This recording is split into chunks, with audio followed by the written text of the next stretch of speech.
Okay. Never stop in front of folks.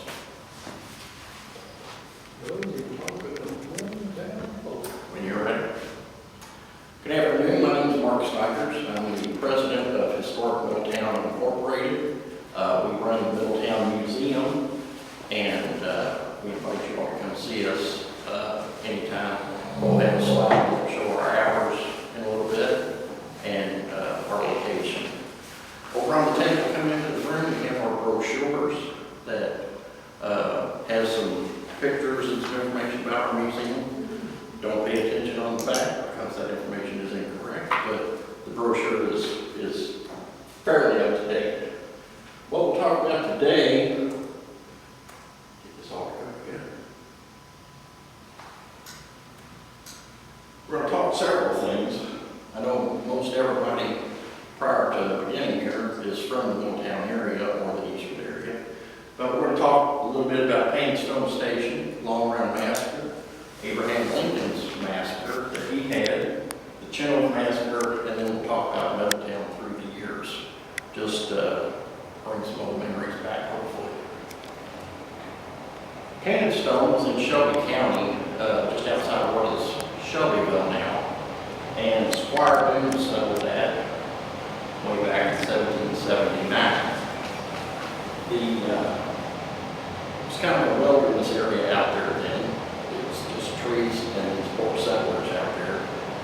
Well, they kept being harassed by the Indians, so they wanted to come to the falls of the Ohio or some of the forts that were in this outlying area. So they started coming down the old road. I think they called it the Wilderness Road. And it followed basically the same path as Shelbyville Road, but not quite. But it's not like it came down 60 here. At Eastwood, they were ambushed by Native Americans, and many of those folks were killed, some were captured. I'll show you here in a minute a couple of things up there in that area. There was actually 2 battles over 2 days in that location. Floyd's defeat happened the day after, September 14, 1781. John Floyd and some of his men from, I'm not sure if it was the station in St. Matthews or Lynn Station or if it was in the Falls.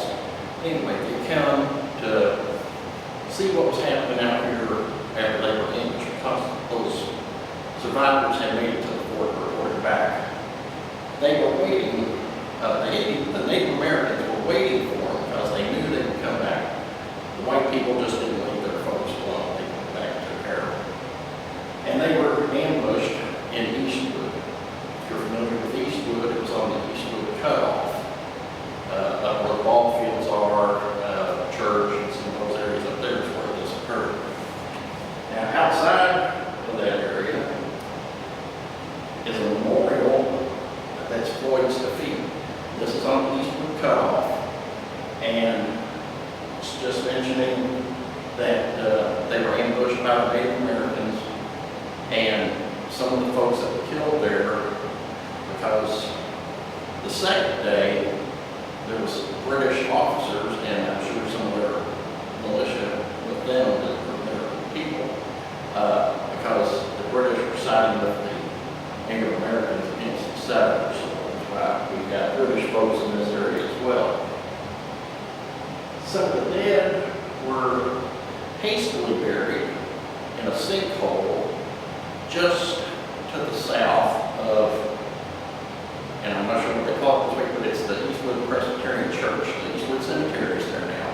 And this marker is down the hill in the cemetery, and it's for Garrett's Viper and 17 other victims of that massacre.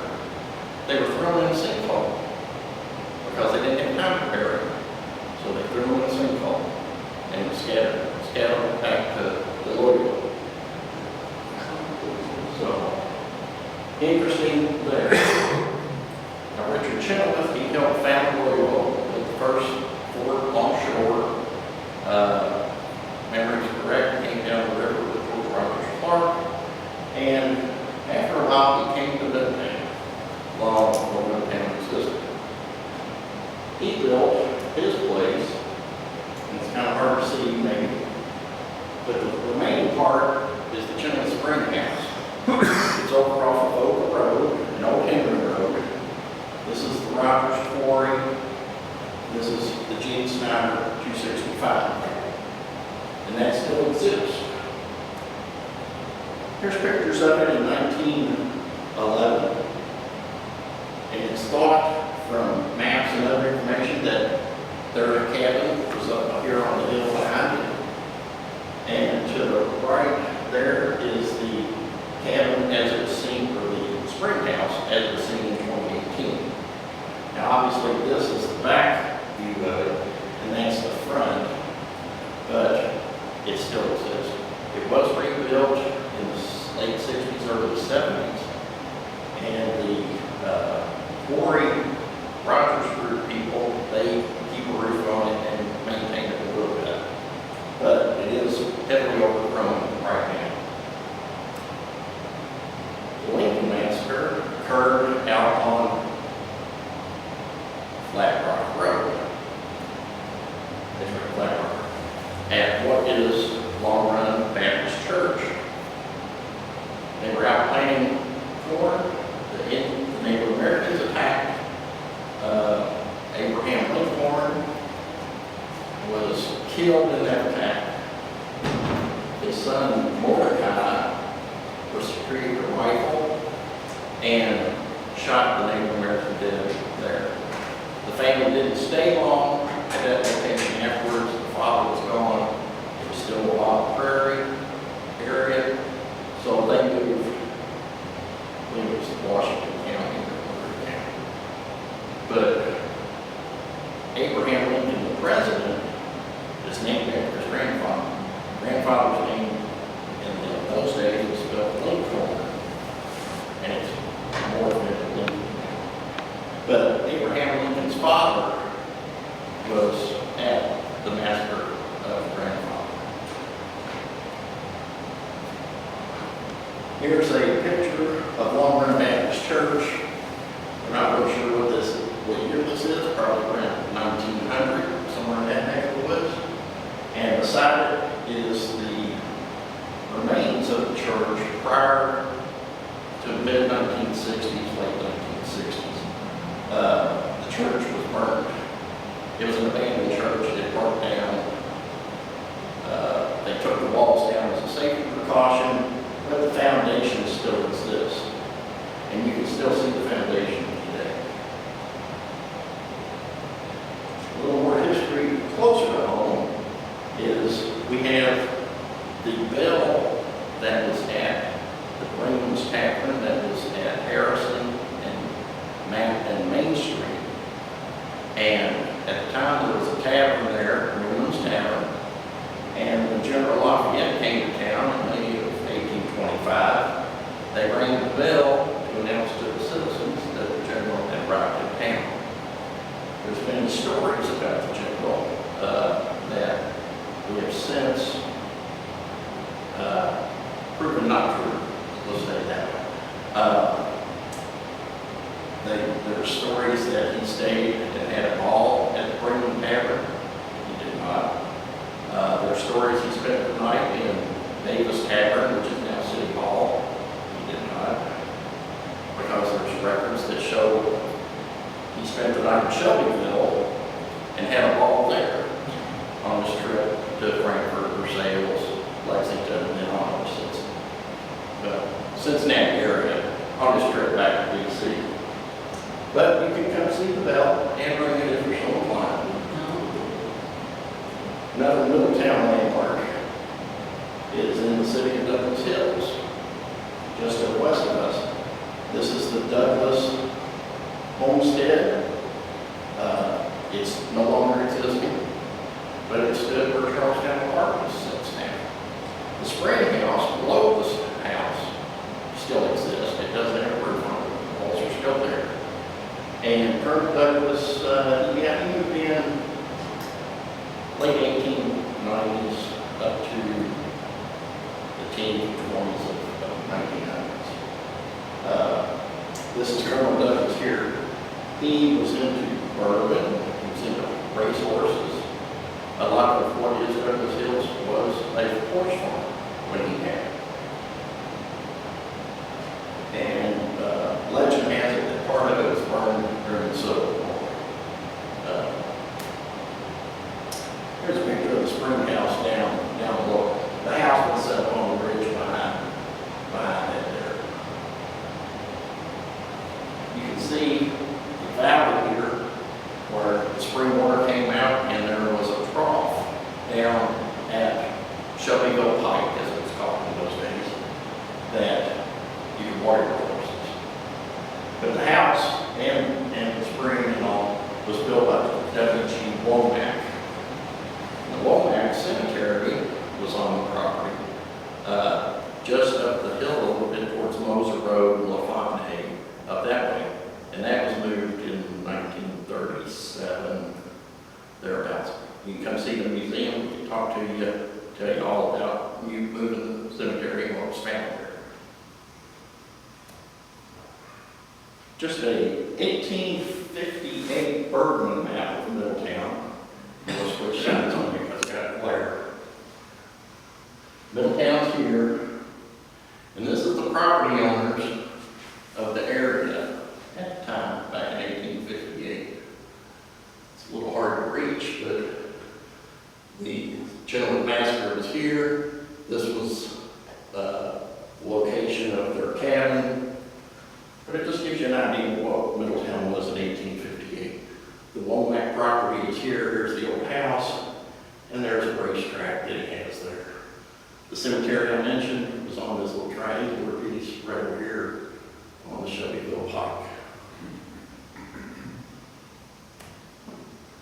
We also have on Main Street what was the Jefferson Female Academy.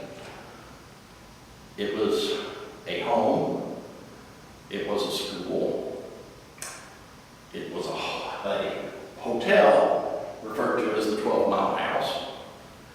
It also, or its life began as a wool mill, and at some point in time when it was torn down, the timbers from this building was used in Middletown Garage down on the new Shelbyville Road in the late 1930s.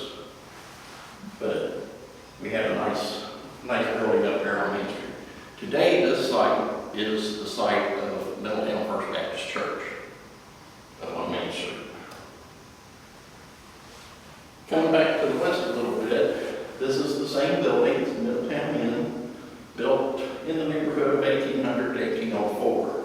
This is a little more modern look, but it's even changed now from that. And this was a little farther back when we still had some trees and other items going on out front. It's been everything from a house to a hotel. Greyhound Bus had a bus station there. There's been an ice cream store, pool hall, and I'm assuming the tavern went with that pool hall over its life. So it's there and still exists to this day. Another view of it out front. Talking about the Davis Tavern, the Weatherby House. This is its present look. And this was sometimes probably in the 70s or 1970s, 1980s. But City Hall's is in there now, and it was built about 1797 by Mr. White, who was one of the founders and mapped out Middletown. Here's a look at it from the west in 1955. Again, this is City Hall, but we can see we've got outbuildings, and there's been numerous additions to it over the years. Middletown Christian Church is up on Main Street. It was built 1839, thereabouts. Looked very similar to the Long Run Massacre. Abraham Lincoln's house, the Long Run Massacre. It's your typical little brick church in New England. But if you go back and think about Abraham Abraham Lincoln's death in the church, it was very similar. Also, we have African American folks that are very important to our area. Middletown had Berrytown and Griffintown, which still exist. Those folks were servants and horsemen, drivers, housekeepers, everything mostly for Anchorage. And interesting fact that we just learned not too long ago, this gentleman here is from Berrytown, and he was a Civil War veteran. And when he passed away, he was buried at the cemetery on Brownsboro Road, the National Cemetery there. But I believe this photo was like 1938's reunion in Gettysburg. Going across the street from the Middletown Inn, which is here, we have the Methodist Church, which is now a community center and home to a museum. We're back in the back, but this 1899-1900 photo was when they laid the foundation where the steeple is.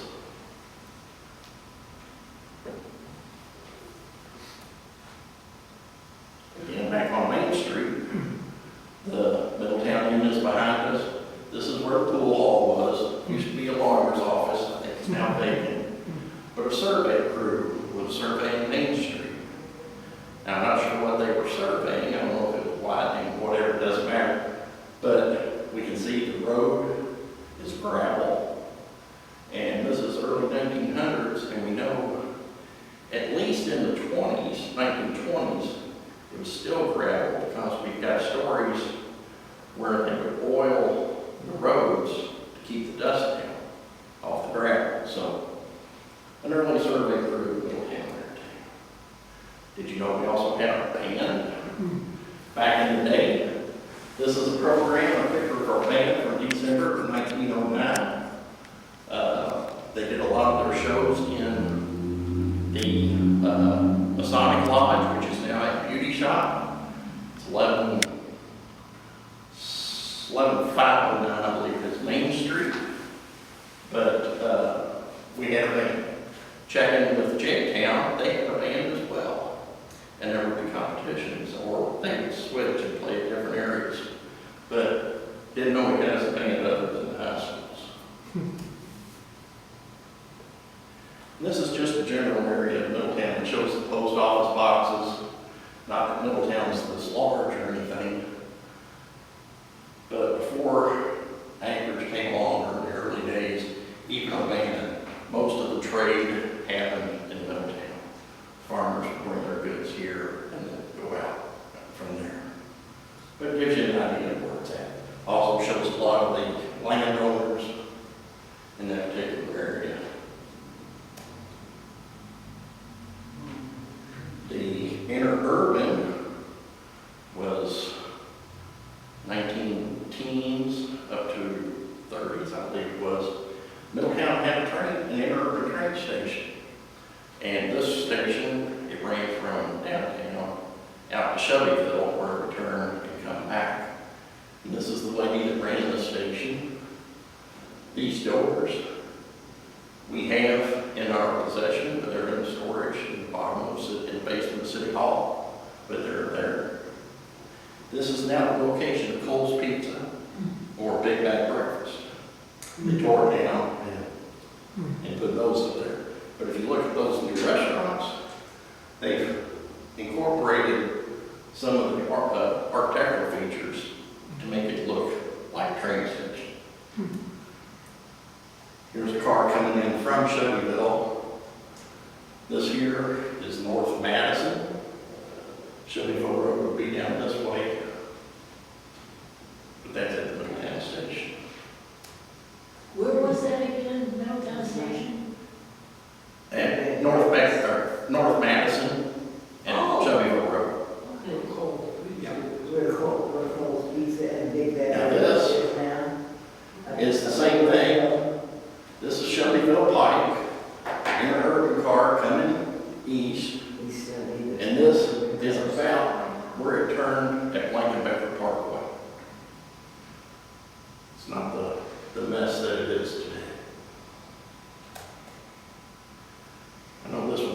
see, but maybe you'll come to the museum and see it up close and personal. But the early map of Middletown, this is an 1879 map, and it shows the property owners. Middletown is only about 2 blocks wide when it was originally founded. So this is an early map. It didn't have grown much by this time, but gives you the property owners. Our little gas station up on Main Street in Harrison, first gas station in Middletown. Built about 1930. It was a taxi stand for Middletown Cab Company. It was a dry cleaner drop-off. Some enterprising young men had a car wash there at one time. It's hard to see, but right in here, there had a pit dug in the ground where they could get under your car and just pull over, kind of like at the oil change place nowadays. And it was a deadly station back in the day, but we've got a pump that is period for that station. 37 flood. You don't think it affected Middletown, which it really truly didn't get this far. But the folks in town came to the east end as we were some of the higher ground in the county. And the churches and other groups would house these displaced folks from the city and feed them and take care of them until things could get better and get them back down to their homes downtown. But we have some information at the library at the museum on the 37 flood in Middletown. Middletown is one claim to fame among many. We are the town that had a governor, only a governor from Jefferson County, native son, Governor Lawrence Weather.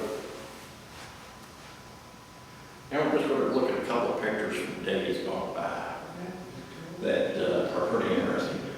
You see the water tower. This is North English Station Road. Shelbyville Road's here. Now there's hardly a tree to be seen. But that's North English Station and Shelbyville Road. This is Shelbyville Road looking east. Some of you may remember Middletown Manor Motor Court and the Swim Club. Moby X is just right here behind these signs.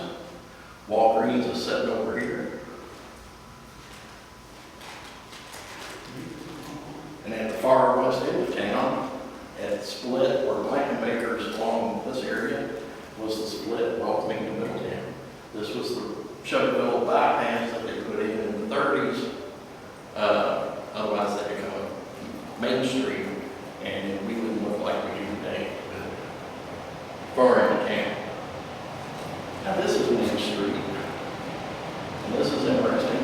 This is Main Street at Waterson Trail.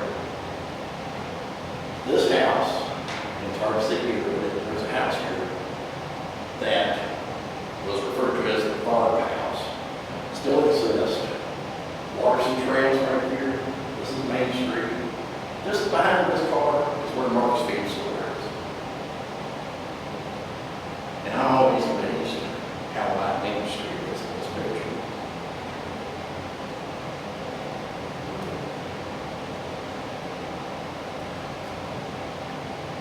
This was back on Shelbyville Road. North English Station is up the street here. This house and this area here is about where Frank Ottie's place is now. Looking east. Back in the day, it had grass fields. It's all asphalt.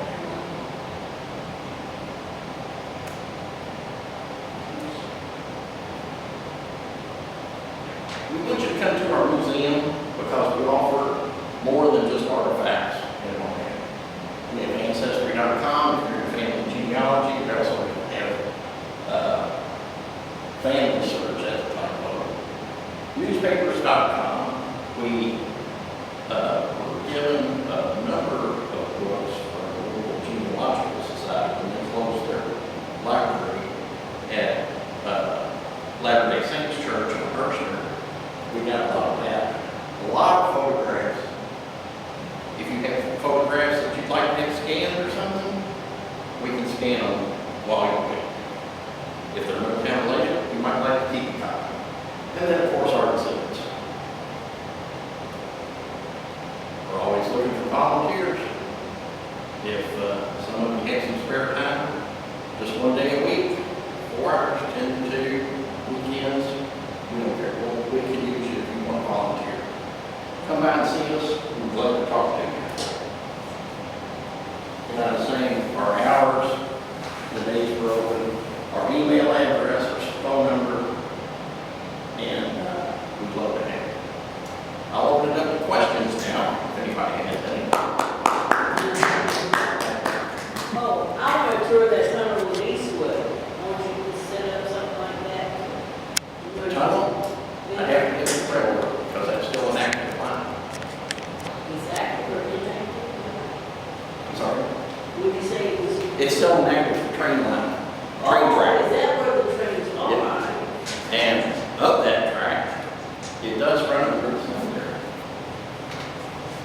That we talked about early on. Oh, okay. Anything else? Let's